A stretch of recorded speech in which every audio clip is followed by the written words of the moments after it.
তাতে 6466 নম্বরে একটা লম্বা হাদিস রয়েছে। তাতে আল্লাহ সুবহানাহু ওয়া তাআলা আমাদেরকে ডেকে বলতেছেন, ইয়া ইবনে আদম বা ইয়া ইবাদি, হে আমার বান্দা, ইয়া ইবাদি ইন্নাকুম তুখতিউনা বিল-লাইলি ওয়ান-নাহার ওয়া আনা আগফিরুয যুনুবা জামিআ।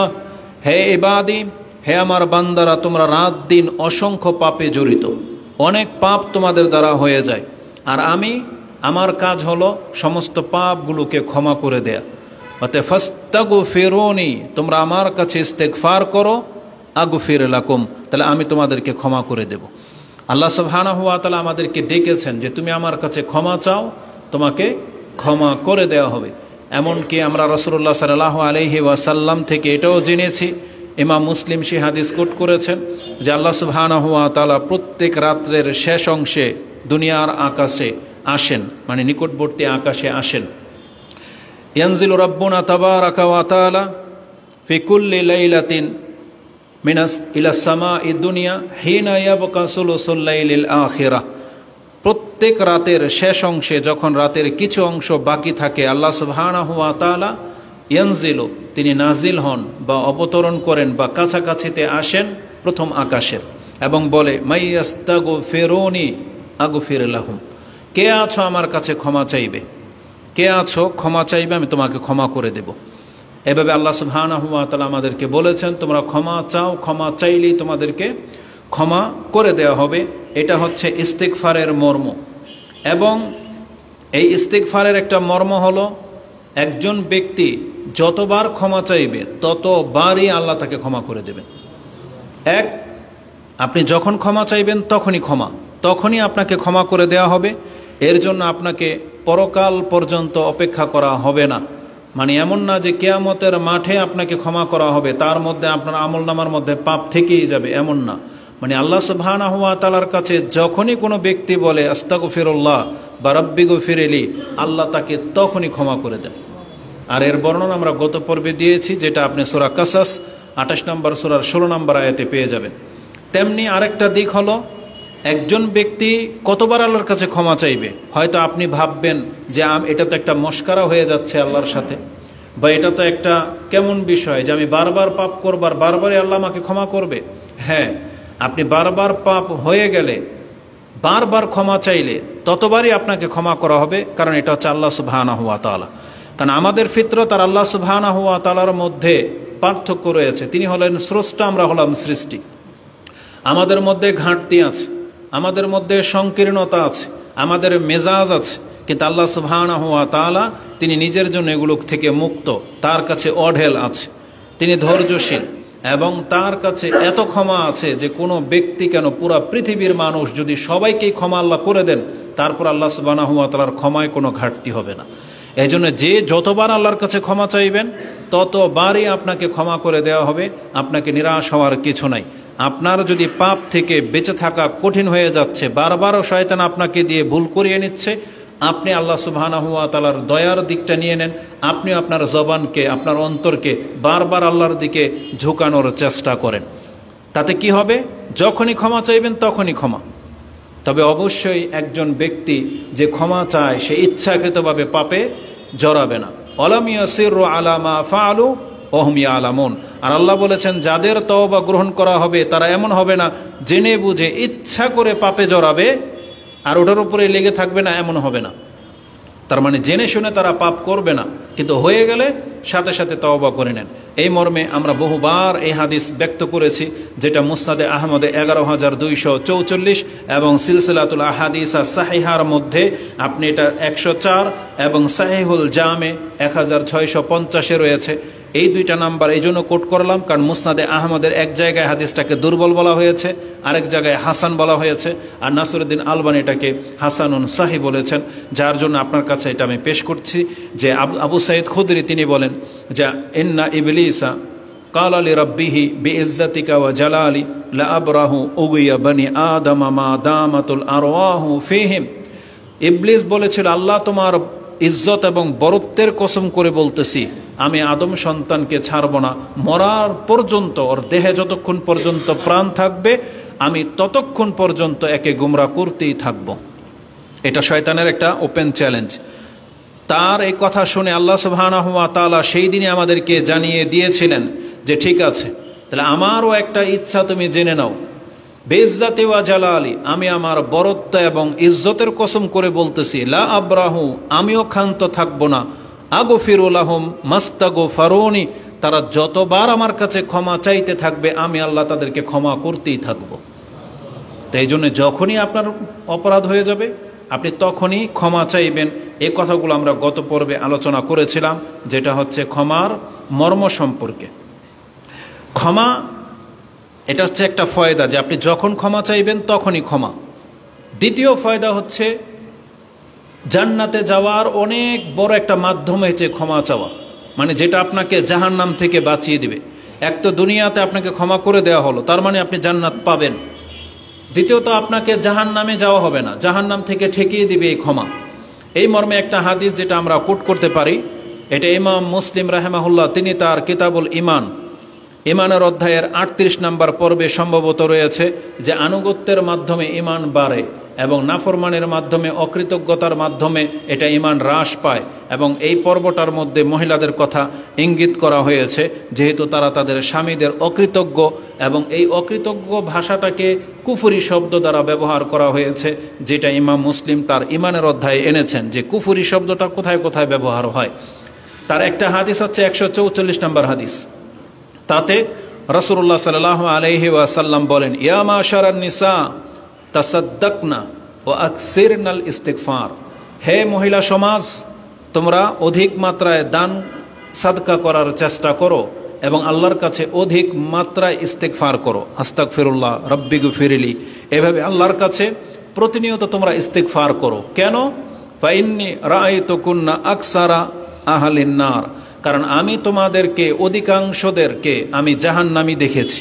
মানে মহিলাদের একটা পর্ব, রাসূলুল্লাহ সাল্লাল্লাহু আলাইহি ওয়াসাল্লাম বলেন, যত মানুষকে আমি জাহান্নামে দেখেছি তার মধ্যে তোমাদের সংখ্যা সব থেকে বেশি। আর এটা এমন একটা কঠিন পরিস্থিতি, তা থেকে বাঁচার জন্য আগে রাসূল উপায় বলেছেন যে কেউ এখন যদি জাহান্নামী হতে না চাও, যেই মহিলারা জাহান্নামী হতে চায় না, তাহলে তাদের জন্য সহজ দুইটা রাস্তা রাসূলুল্লাহ সাল্লাল্লাহু আলাইহি ওয়াসাল্লাম বলেছেন। তার একটা হলো সাদকা করা, তাসাদ্দাকনা, তোমরা অধিক মাত্রায় দান সাদকা করবে, আর ওয়াকসিরনাল ইস্তিগফার, এবং তোমরা যত সম্ভব আল্লাহর কাছে ইস্তিগফার করবে। কারণ ইস্তিগফার বোঝা যাচ্ছে যে ক্ষমা চাইলে জাহান্নাম থেকে মুক্ত হওয়ার ঘোষণা রাসূলুল্লাহ সাল্লাল্লাহু আলাইহি ওয়াসাল্লাম থেকে রয়েছে। তাহলে এটা হচ্ছে পরকালীন ফয়দা। দুনিয়াবি ফয়দা কি আছে? ইস্তিগফারের মধ্যে দুনিয়ার সমস্ত রিজিক এবং সমৃদ্ধ নিয়োজিত রয়েছে। যেই জাতি বা যেই ব্যক্তি নিজে ইস্তিগফার করবে, যেই জাতির লোকেরা ইস্তিগফার করবে, দুনিয়ার সবচেয়ে বড় ফয়দা তার, দুনিয়াতে আল্লাহর পক্ষ থেকে কোনো শাস্তি আসবে না, দুর্ভিক্ষ আসবে না, অভাব অনটন দেখা দেবে না, অনাবৃক্ষ বা অনাবৃষ্টি এগুলো দেখা দেবে না, পাথর বর্ষণ হবে না, ভূমিকম্প থেমে যাবে যদি কেউ ইস্তিগফার করে। সম্ভবত ওমর রাদিয়াল্লাহু তাআলা আনহুর যুগে মদিনায় ভূমিকম্প হয়েছিল খুব কঠোরভাবে। তখন ওমর রাদিয়াল্লাহু তাআলা আনহু বলেছিলেন, হে জাতি, তোমরা পাপ করা ছেড়ে দাও, নাহলে মদিনা ছেড়ে দাও, তোমরা পাপ করা ছেড়ে দাও, আজকে তোমাদের কারণে এখানে ভূমিকম্প হচ্ছে। তাহলে সেটার বর্ণনাটা আছে। এখন মনে পড়লো বিদায় বললাম, এটা সিরাতের কিতাবের মধ্যে আপনি পাবেন।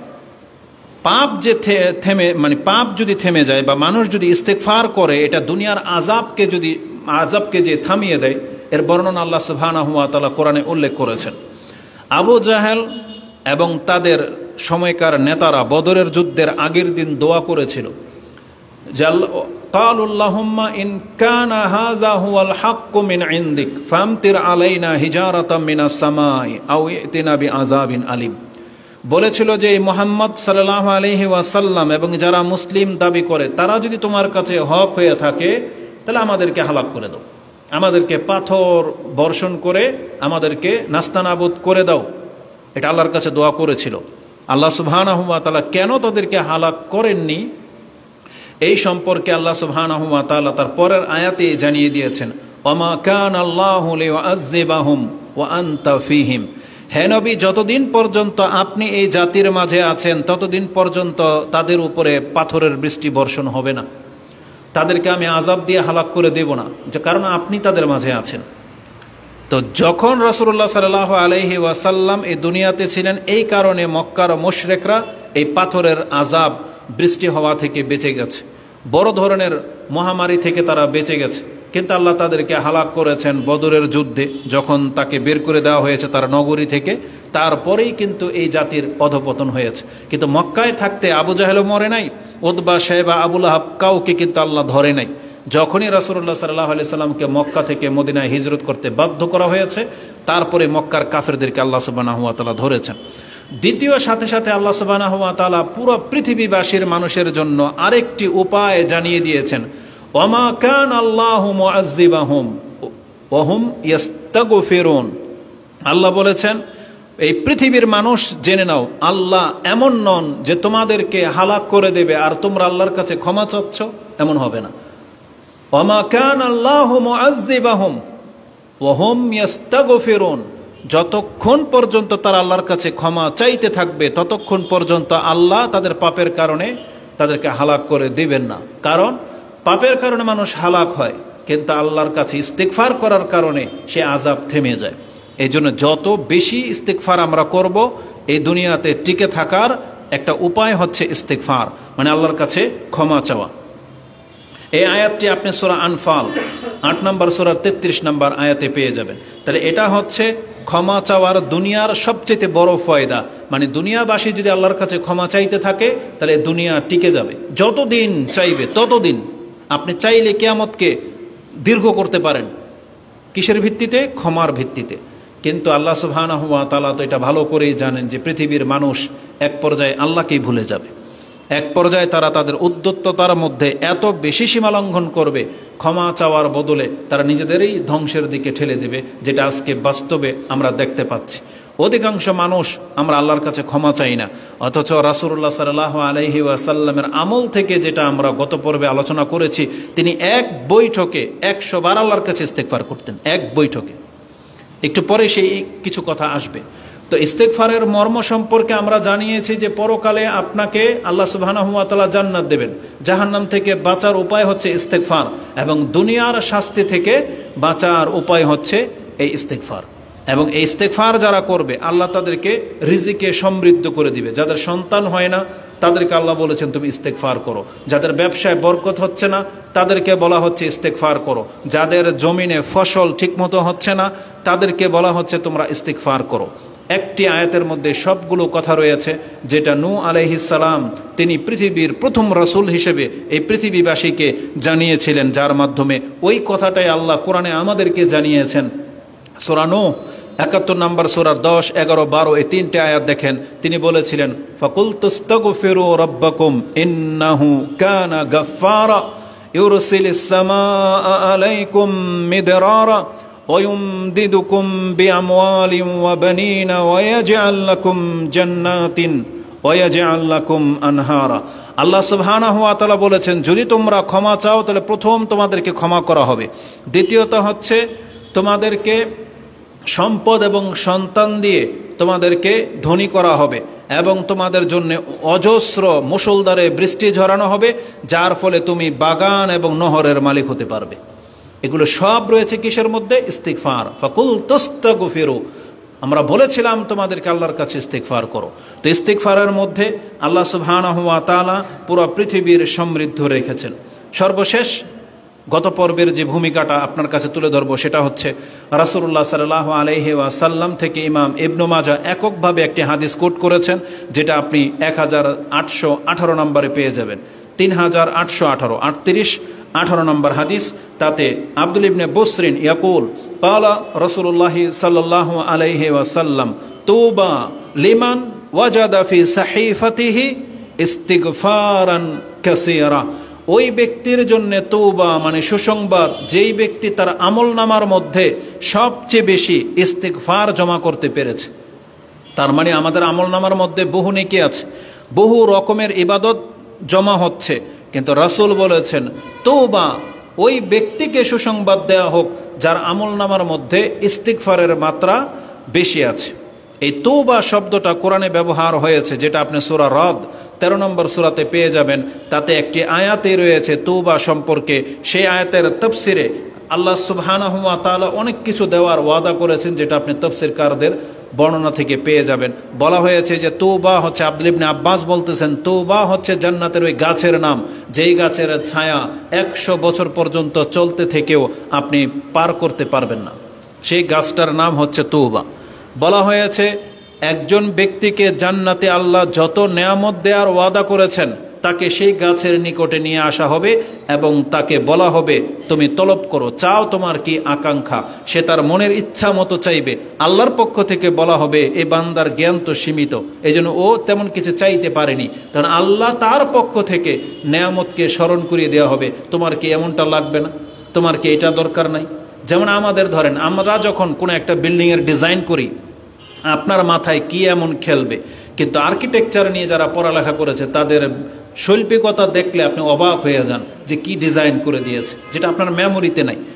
আপনি এমন কি দামি খাদ্য খেয়েছেন, কিন্তু এমন কোনো খাদ্য যেটা আজ পর্যন্ত আপনি চোখে দেখেন নাই, যেটা অন্যের রাষ্ট্রের মানুষরা কি খায়, আপনাকে যখন প্রস্তুত করে দেওয়া হবে তখন আপনি অবাক হয়ে যাবেন। ঠিক আল্লাহ সুবহানাহু ওয়া তাআলার পক্ষ থেকে যেহেতু আমাদেরকে জ্ঞান দেওয়া হয়েছে কম, এই জন্য আমরা তেমন কিছু চাইতে পারবো না। আল্লাহর পক্ষ থেকে বলা হবে দেখো তো তোমার এটা প্রয়োজন কিনা, তখন সে বলবে আল্লাহ এটা আমার প্রয়োজন, আল্লাহর পক্ষ থেকে তাকে দেয়া হবে, তাকে দিতেই থাকা হবে। সেই জায়গাটার নাম হচ্ছে তওবা।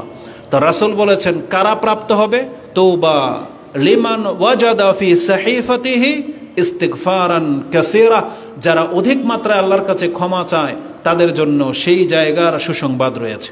আল্লাহ তুমি আমাদেরকে কবুল করো, আমিন। তো এটা ছিল ইস্তিগফারের গুরুত্ব সম্পর্কে। আর আল্লাহ নিজেও আমাদেরকে বলেছেন তোমরা আল্লাহর কাছে ক্ষমা চাও, ওয়াস্তাগফিরিল্লাহ ইন্নাল্লাহা কানা গফুরার রাহিমা, যেটা আপনি সূরা নিসার 106 নম্বর আয়াতে পেয়ে যাবেন। আল্লাহ বলেছেন তুমি ইস্তিগফার করো। আল্লাহ বলেছেন কুর রব্বিগফির ওয়ারহামু আনতা খায়রুর রাহিমিন, যে তুমি আল্লাহর কাছে ক্ষমা চাও। এই বাক্যগুলি হবে আজকের বক্তব্যের মূল বিষয়। তো এই ইস্তিগফার নিয়ে অনেক কথা আছে। আজকের বক্তব্যে যেই দিকটা তুলে ধরবো সেটা হচ্ছে আপনি কি ভাষায় আল্লাহর কাছে ইস্তিগফার করবেন, কোন শব্দগুলো দিয়ে। এই মর্মে আমি 4-5টা বাক্য আপনার কাছে আজকে পেশ করব। প্রথমত, আল্লাহ সুবহানাহু ওয়া তাআলা আমাদেরকে জানিয়েছেন যে তোমাদের পিতামাতা যেই ভাষায় আল্লাহর কাছে ক্ষমা চেয়েছিল, কোরআনে সেটা আল্লাহ জানিয়েছেন যে এই ভাষায় দোয়া করার কারণে আমি তোমার পিতামাতাকে ক্ষমা করেছিলাম, আদম এবং হাওয়াকে। তারা কি করেছিল? আল্লাহর কাছে তারা বলেছিল ক্বালা রব্বানা যালামনা আনফুসানা ওয়া ইল্লাম তাগফির লানা লানাকুনান্না মিনাল খাসিরিন। তারা বলেছিল রব্বানা যালামনা আনফুসানা ওয়া ইল্লাম তাগফির লানা ওয়া তারহামনা লানাকুনান্না মিনাল খাসিরিন। আল্লাহ আমরা তো নিজের নফসের উপর জুলুম করেছি, এখন তুমি যদি আমাদেরকে ক্ষমা না করো আর যদি রহম না করো তাহলে আমরা তো ক্ষতিগ্রস্তদের অন্তর্ভুক্ত হয়ে যাব, যেটা আপনি সূরা আরাফ 7 নম্বর সূরার 23 নম্বর আয়াতে পেয়ে যাবেন। আল্লাহ সুবহানাহু ওয়া তাআলা বলেন এই দোয়া মূলত আল্লাহ শিখিয়েছিলেন যে এইভাবে দোয়া করতে হয় ভুল হয়ে গেলে, কারণ আল্লাহ ভালো করেই জানেন যে এদের দ্বারা ভুল হইতে পারে, এটাই স্বাভাবিক, কারণ মানুষ তো ইনসান, ও ভুলে যায়, ও ভুল করবে। এটা আল্লাহ সুবহানাহু ওয়া তাআলা সৃষ্টিগতভাবেই একে এইভাবে তৈরি করেছেন। এজন্য আল্লাহ আমাদেরকে সব কিছু শিক্ষা দিয়েছেন, যার ফলে আল্লাহ আদম আলাইহিস সালামকে এই দোয়াই শিক্ষা দিয়েছিলেন, যেটা আদম আলাইহিস সালামকে ওই বিতাড়িত করার সময় আল্লাহ বলে দিয়েছেন যে আদম তার রবের কাছ থেকে কয়েকটি কালেমাত শিক্ষা নিয়েছিল, যেটা আপনি সূরা বাকারা 2 নম্বর সূরার 37 নম্বর আয়াতে পেয়ে যাবেন। আল্লাহ বলেছেন ফাতালাক্কা আদামু মির রাব্বিহি কালিমাতিন ফাতাবা আলাই ইন্নাহু হুয়াত তাওয়াবুর রাহিম, ইন্নাহু হুয়াত তাওয়াবুর রাহিম। ফাতালাক্কা আদম মির রাব্বিহি, আদম তার রবের পক্ষ থেকে কয়েকটি বাক্য শিখে নিয়েছিল। ফাতাবা আলাই, যে বাক্য দিয়ে তওবা করার কারণে আল্লাহ তাকে ক্ষমা করলেন। তাহলে সেই বাক্যটা কি ছিল?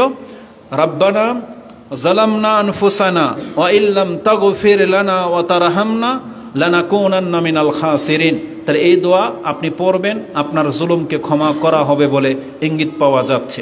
এখানে আরেকটা আকীদাগত বিষয় হচ্ছে, যদিও আপনারা সেটা জানেন, তবে আমাদের বক্তব্য যেহেতু সব জায়গায় ছড়িয়ে যায়, এজন্য আমরা সেই সমস্ত বাতিল আকীদার লোকদেরকে এবং যারা মিথ্যা জানে, একটা ভুল কিছু জানে, তাদেরকে এই কথাটা স্মরণ করিয়ে দিই। কোরআন বলতেছে আদম আলাইহিস সালাম এই বাক্য দিয়ে দোয়া করেছিল, যার ফলে আল্লাহ তাকে ক্ষমা করেছেন। এটা হচ্ছে কোরআনের শিক্ষা। আর তারা বলে যে আদম আলাইহিস সালাম মুহাম্মদুর রাসূলুল্লাহ সাল্লাল্লাহু আলাইহি ওয়াসাল্লামের উসিলা দিয়ে দোয়া করেছিল যে তুমি কোথায় পাইলা এই নাম। তখন আদম আলাইহিস সালাম বলেছে, আল্লাহ তোমার আরশের নিচে মোহাম্মদ নামটা লেখা দেখেছি, এই জন্য আমি এই ভাষায় দোয়া করলাম। এই জন্য আদম আলাইহিস সালামকে আল্লাহ ক্ষমা করে দিলেন। এটা বাতিল রিওয়ায়াত, এটা একটা বর্ণনাতে থাকতে পারে তাদের কিতাবের মধ্যে, কিন্তু এটা গ্রহণযোগ্য কোনো উক্তি নয়, কারণ এটা সরাসরি কোরআনের আয়াতের খেলাফ। কারণ আল্লাহ বলতেছেন যে আদম এই দোয়া করেছিল, অতএব আমাদেরকে এই দোয়াই করতে হবে, রব্বানা যালামনা আনফুসানা ওয়া ইল্লাম তাগফির লানা ওয়া তারহামনা লানাকুনান্না মিনাল খাসিরিন, যেটা আপনি সূরা আরাফ 7 নম্বর সূরার 23 নম্বর আয়াতে পেয়ে যাবেন। দ্বিতীয় বাক্য, যেই বাক্য দিয়ে আমরা আল্লাহর কাছে ক্ষমা চাইব, সেটা হচ্ছে রব্বি গফিরলি, হে আমার প্রতিপালক আমাকে ক্ষমা করো। অথবা আপনি বলবেন আস্তাগফিরুল্লাহ, আস্তাগফিরুল্লাহ অথবা রব্বি গফিরলি, এই বাক্য দিয়ে আপনি আল্লাহর কাছে ক্ষমা চাইবেন। কেননা আল্লাহ সুবহানাহু ওয়া তাআলা আমাদেরকে বলেছেন, যেটা সূরা নিসার 106 নম্বর আয়াতে বলেছি যে ওয়াস্তাগফিরিল্লাহ, তোমরা আল্লাহর কাছে ইস্তেগফার করো। আর রাসূলুল্লাহ সাল্লাল্লাহু আলাইহি ওয়াসাল্লামের আমল থেকে এটা আমরা পাচ্ছি যে তিনি অধিক মাত্রায় আস্তাগফিরুল্লাহ বলতেন, এতটুকু বাক্যই বলতেন আস্তাগফিরুল্লাহ আর রব্বি গফিরলি। এই বাক্যগুলো তার আমলনামা থেকে পাওয়া যায়। যেমন কোথায় আপনি ব্যবহার করেন, একটু নজর ঘুরান বা একটু আপনার ব্রেনকে কাজে লাগান, দেখেন আপনিও নিজেও সাক্ষী। সালাতে, নামাজে, 2 সেজদার মাঝে আপনি যেন কি বলেন, রব্বি গফিরলি, রব্বি গফিরলি, রব্বি গফিরলি, এটাই তো 3 বার 5 বার 7 বার পড়তেছেন। আর না হয় আল্লাহুম্মা গফিরলি ওয়ারহামনি ওয়াহদিনি, এটা একটা বর্ণনায় আসছে, কিন্তু ওটার চাইতে এটা বেশি, রব্বি গফিরলি, রব্বি গফিরলি, এটা দুইটাই প্রমাণিত। তাহলে এখানে আল্লাহর কাছে ক্ষমা চাওয়া হচ্ছে যে আল্লাহ তুমি আমাকে ক্ষমা করো। তারপরে রাসূলুল্লাহ সাল্লাল্লাহু আলাইহি ওয়াসাল্লাম তিনি সালাম ফেরানোর পরে, 5 ওয়াক্ত সালাম ফেরানোর পর যে বাক্যগুলো বলতেন সেটা ছিল আস্তাগফিরুল্লাহ, আস্তাগফিরুল্লাহ, আস্তাগফিরুল্লাহ, মানে তিনি 3 বার করে আল্লাহর কাছে ক্ষমা চাইতেন। তো ইস্তিগফার করা এটা অত্যন্ত গুরুত্বপূর্ণ একটা ইবাদত। রাসূলুল্লাহ সাল্লাল্লাহু আলাইহি ওয়াসাল্লাম বলেছেন, লা ইউগানু আলা কলবি ওয়া ইন্নী আস্তাগফিরুল্লাহ ফিল ইয়াউমি মিয়াতা মাররা, আমার অন্তর যদি সামান্য সময় যদি আল্লাহ সুবহানাহু ওয়া তাআলার স্মরণ থেকে কোনো গাফিলতি অনুভব করেছি, আমি এর কারণে আল্লাহর কাছে প্রতিদিন 100 বার ইস্তিগফার করেছি। তাহলে আস্তাগফিরুল্লাহ বলা এটা একটা আমল, বা রব্বি গফিরলি এটা আমাদেরকে বলতে হবে। তৃতীয় বাক্য যেটা আপনি আল্লাহ সুবহানাহু ওয়া তাআলার কাছে ক্ষমা চাইতে পারেন, আল্লাহ সুবহানাহু ওয়া তাআলা আমাদেরকে শিখিয়েছেন, আল্লাহুম্মা গফিরলি ওয়ারহামনি। আপনি বা বলতে পারেন আল্লাহুম্মা গফিরলি ওয়ারহামনি, আল্লাহ তুমি আমাকে ক্ষমা করো, আমার উপরে দয়া করো। কারণ আল্লাহ সুবহানাহু ওয়া তাআলা এটাও আমাদেরকে শিখিয়েছেন, যেটা আপনি সূরা মুমিনুন 23 নম্বর সূরার সর্বশেষ আয়াতে পেয়ে যাবেন, 118 নম্বর আয়াত।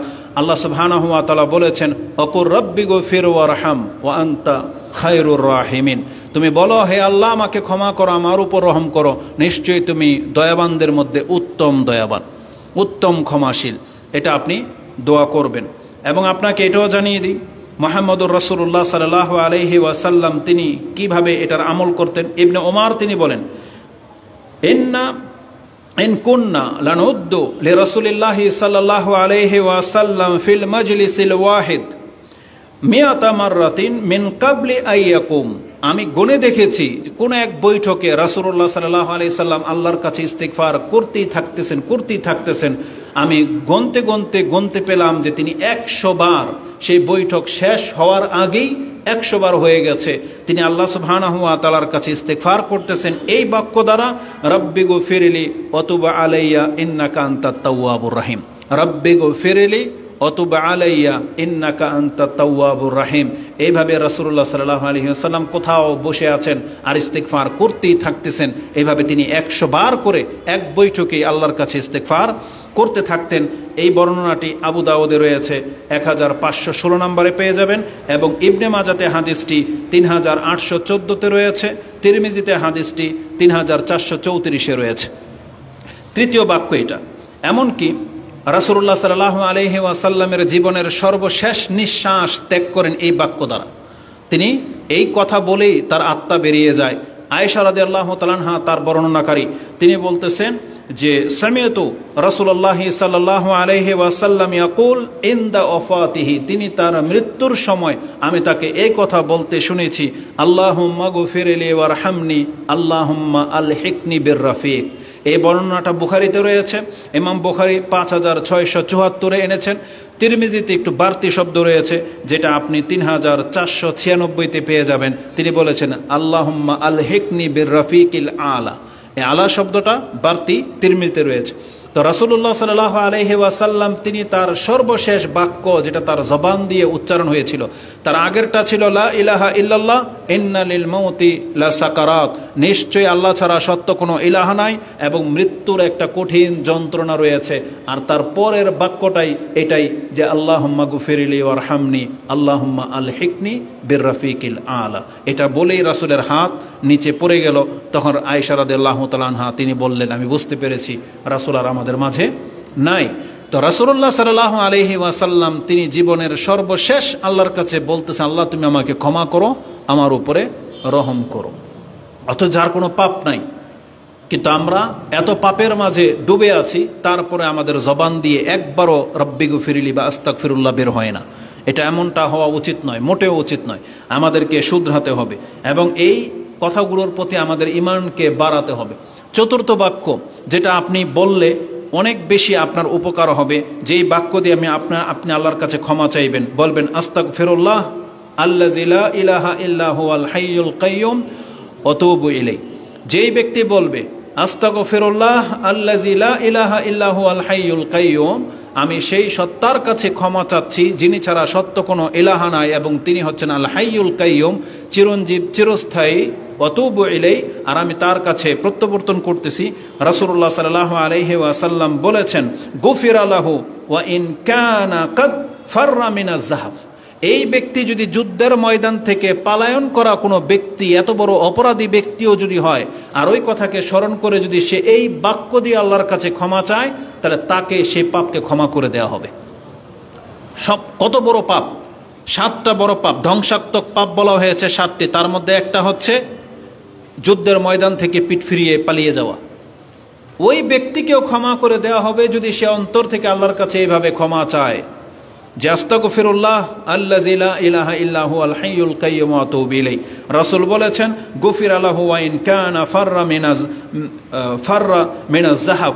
এটা ইমাম আবু দাউদ কোট করেছেন, 1517 নম্বরে পেয়ে যাবেন ওই হাদিসের পরেরটা এটা, এবং ইবনে মাজাতে হাদিসটি 3814, তিরমিজিতে হাদিসটি 3577 রয়েছে। পঞ্চম যে ইস্তিগফার, এটা আমাদের সবারই জানা, হয়তো দোয়া আপনার মুখস্থ নাই, কিন্তু সেই দোয়ার নামটা আপনি জানেন, সেটা হচ্ছে সাইয়্যিদুল ইস্তিগফার। মানে ইস্তিগফারের মধ্যে সর্দার যেটা, সাইয়্যিদুল ইস্তিগফার। এটা ইমাম বুখারী রাহিমাহুল্লাহ কোট করেছেন। ইমাম বুখারী রাহিমাহুল্লাহ তিনি তার 6306 নম্বরে আপনি হাদিসটি পেয়ে যাবেন। রাসূলুল্লাহ সাল্লাল্লাহু আলাইহি ওয়াসাল্লাম থেকে শাদ্দাদ বিন আউস রাদিয়াল্লাহু তাআলা আনহু তিনি বর্ণনা করেছেন যে আনি নবী সাল্লাল্লাহু আলাইহি ওয়াসাল্লাম, রাসূল থেকে সাইয়্যিদুল ইস্তিগফার, সবচেয়ে শ্রেষ্ঠ বা সাইয়্যিদুল ইস্তিগফার, ইস্তিগফারের বাক্যের মধ্যে যেটা নেতা মানে শীর্ষস্থানীয়, সেই বাক্যটা হলো আইয়াকুল। কোনো ব্যক্তি যদি এইভাবে বলে আল্লাহুম্মা আনতা রাব্বি লা ইলাহা ইল্লা আনতা খালাকতানি ওয়া আনা আবদুক ওয়া আনা আলা আহদিকা ওয়া ওয়াদিকা মাস্তাতাত আউযু বিকা মিন শাররি মা সানাত আবু লাকা বিনি'মাতিকা আলাইয়া আবু বিযামবি ফাগফিরলি ফাইন্নাহু লা ইয়াগফিরুয যুনুবা ইল্লা আনতা। আল্লাহ তুমি আমাকে সৃষ্টি করেছো, তুমি আমার পিতামাতার রব, আমার রব, আমি আমার নফসের অনিষ্ট থেকে তোমার কাছে আশ্রয় চাচ্ছি, আমি আমার মন্দ কর্ম থেকে তোমার কাছে আশ্রয় চাচ্ছি। আমি তোমার সাথে ওয়াদা করতেছি আল্লাহ, যা তোমার সাথে আমি অঙ্গীকার করেছি সেটাকে আমি পুরা করার চেষ্টা করব। আবু লাকা বিনি'মাতিকা আলাইয়া, আমি স্বীকার করতেছি তুমি আমার উপরে যত নিয়ামত অর্পণ করেছো, ও আবু বিযামবি, এবং আমি আমার পাপগুলোকে তোমার কাছে পেশ করতেছি। ফাগফিরলি, তুমি আমাকে ক্ষমা করে দাও। ফাইন্নাহু লা ইয়াগফিরুয যুনুবা ইল্লা আনতা, কারণ তুমি ছাড়া আর কেউ আমাকে ক্ষমা করতে পারে না। এই ব্যক্তি যদি এটা বিশ্বাসের সাথে বলে, যদি দিনের বেলায় বলেন, রাসূলুল্লাহ সাল্লাল্লাহু আলাইহি ওয়াসাল্লাম বলেছেন ওমান কালাহা মিনান নাহারি মুকিনান বিহা ফামাতা মিন ইয়াউমিহি ক্বাবলা আইয়ুমসি, সন্ধ্যা হওয়ার আগেই যদি ওই ব্যক্তির মৃত্যু ঘটে, রাসূলুল্লাহ সাল্লাল্লাহু আলাইহি ওয়াসাল্লাম বলেছেন ফাহুয়া মিন আহলিল জান্নাহ, তাহলে এই ব্যক্তি হচ্ছে জান্নাতের একজন। ওয়া ইন কালাহা মিনাল লাইলি মুকিনান বিহা ফামাতা মিনাল লাইলি কাবলা আইয়ুসবিহ, সকাল হওয়ার আগেই যদি তার মৃত্যু ঘটে যায় ফাহুয়া মিন আহলিল জান্নাহ, রাসূল বলেছেন তাহলে এই ব্যক্তি হচ্ছে জান্নাতের একজন। তো সাইয়্যিদুল ইস্তেগফার, এটা আমরা বলে আল্লাহ সুবহানাহু ওয়া তাআলার কাছে ক্ষমা চাইতে পারি। তো সবচেয়ে বড় ব্যাপার হলো এই ইস্তেগফারগুলো আমাদেরকে শিখতে হবে এবং এটাকে আমলে নিয়ে আসতে হবে। সবচেয়ে বেশি আপনি যেটা বলতে পারেন আস্তাগফিরুল্লাহ আস্তাগফিরুল্লাহ, এটা অত্যন্ত সহজ, এটা আপনি যখন তখন বলতে পারেন আস্তাগফিরুল্লাহ। কারণ রাসূলুল্লাহ সাল্লাল্লাহু আলাইহি ওয়াসাল্লাম বলেছেন ইন্নাহু লা ইউগানু আলা কালবি ওয়া ইন্নী লাস্তাগফিরুল্লাহ ফিল ইয়াউমি মিআতা মাররা, যেটা ইমাম মুসলিম কোট করেছেন এবং আবু দাউদে আপনি হাদিসটি পেয়ে যাবেন। আস্তাগফিরুল্লাহ ওয়া আতুবু ইলাইহি, এটাও আপনি সংযোগ করতে পারেন, যেটা একটু আগেই ব্যক্ত করেছি যে রাসূলুল্লাহ সাল্লাল্লাহু আলাইহি ওয়াসাল্লাম এই ভাষায়ও ইস্তেগফার করতেন, ইন্নী লা আস্তাগফিরুল্লাহ ওয়া আতুবু ইলাইহি, মানে আস্তাগফিরুল্লাহ ওয়া আতুবু ইলাইহি। এটা সকাল সন্ধ্যার দোয়া তো 100 বারে আছে, 100 বার করে সকাল এবং সন্ধ্যায় আস্তাগফিরুল্লাহ ওয়া আতুবু ইলাইহি। কার জন্য এটা কঠিন? যখন তখন আপনার মুখ দিয়ে এটা বেরিয়ে যাবে, শুধু আপনি অভ্যাস করে নেন, যখন তখন অভ্যাসে রূপান্তরিত করে নেন। মা বোনরা যারা ঘরে আছে, যেহেতু তাদেরকে বলা হয়েছে ও আকসিরনাল ইস্তিগফার, দান সদকার ক্ষেত্রে আকসির শব্দটা নাই, বলা হয়েছে তাসাদ্দাকনা, তোমরা তোমাদের সাধ্য অনুযায়ী দান সদকা করো। আর ইস্তিগফারের ক্ষেত্রে বলা হয়েছে ও আকসিরনাল ইস্তিগফার, তোমরা অধিক মাত্রা আল্লাহর কাছে ক্ষমা চাও। তারা ঘরের ভিতরে যে কোনো কাজে আছে, তারা তার জবান দিয়ে ইস্তিগফার করতেই থাকতে পারে। পাক শাক করতেছে, ইস্তিগফার চলবে। কাপড় চোপড় ধুচ্ছে, ইস্তিগফার চলবে। সে ঘরের ভিতরে শুয়ে আছে, ইস্তিগফার চলবে। হাঁটা চলা যে কোনো অবস্থাতে সে ইস্তিগফার করতে থাকবে, বলবে আস্তাগফিরুল্লাহ ওয়া আতুবু ইলাইহি। তাহলে এটা জাহান্নাম থেকে বেঁচে যাওয়ার অনেক বড় একটা মাধ্যম। ইনশাআল্লাহুল আজিজ পরবর্তী খুতবায় আমরা আলোচনা করব কোন কোন ক্ষেত্রে বিশেষ করে রাসূলুল্লাহ সাল্লাল্লাহু আলাইহি ওয়াসাল্লাম এই ইস্তিগফারকে ব্যবহার করতেন। একটু ইঙ্গিত দিয়েই দিই, যেমন আয়েশা রাদিয়াল্লাহু তাআলা আনহা তিনি বলেছেন কানা রাসূলুল্লাহ সাল্লাল্লাহু আলাইহি ওয়াসাল্লাম আকসিরু আইয়াকুলা ফি রুকুই ওয়া সুজুদিহি, ফি রুকুইহি ওয়া সুজুদিহি, রাসূলুল্লাহ সাল্লাল্লাহু আলাইহি ওয়াসাল্লাম তিনি সর্বাধিক তার রুকুতে এবং সাজদাতে যে দোয়াটি পড়তেন তা ছিল সুবহানাকাল্লাহুম্মা রাব্বানা ওয়া বিহামদিকা আল্লাহুম্মা গফিরলি, আল্লাহ তুমি পবিত্র, সুবহানাকাল্লাহুম্মা রাব্বানা ওয়া বিহামদিকা, আল্লাহ তোমার এই প্রশংসা, আল্লাহুম্মা গফিরলি, আল্লাহ তুমি আমাকে ক্ষমা করো। তাহলে এটা রুকু সাজদায় সবচেয়ে বেশি ব্যবহার করতেন। তো এইভাবে অনেকগুলো দিক পাওয়া যায় কখন আপনি ইস্তিগফার করলে বেশি ফায়দা পাবেন। এক তো হচ্ছে সারাদিন যখন তখন, যেহেতু রাসূলুল্লাহ সাল্লাল্লাহু আলাইহি সাল্লাম এক বৈঠকেই 100 বার বলে ফেলতেন, তাহলে আমরা কতবার এটা আমাদেরকে পড়া উচিত। আল্লাহ আমাকে এবং আপনাদেরকে কথাগুলো বোঝার এবং সেই অনুযায়ী আমল করার তৌফিক দান করুন। আল্লাহ আমাদেরকে বেশি বেশি ইস্তিগফার করার তৌফিক দান করো। আকুলু লিকাউলি হাযা আস্তাগফিরুল্লাহ লি ওয়া লাকুম ওয়া লিসাইরিল মুসলিমিন ফাস্তাগফিরু ইন্নাহু হুয়াল গফুরুর রহিম।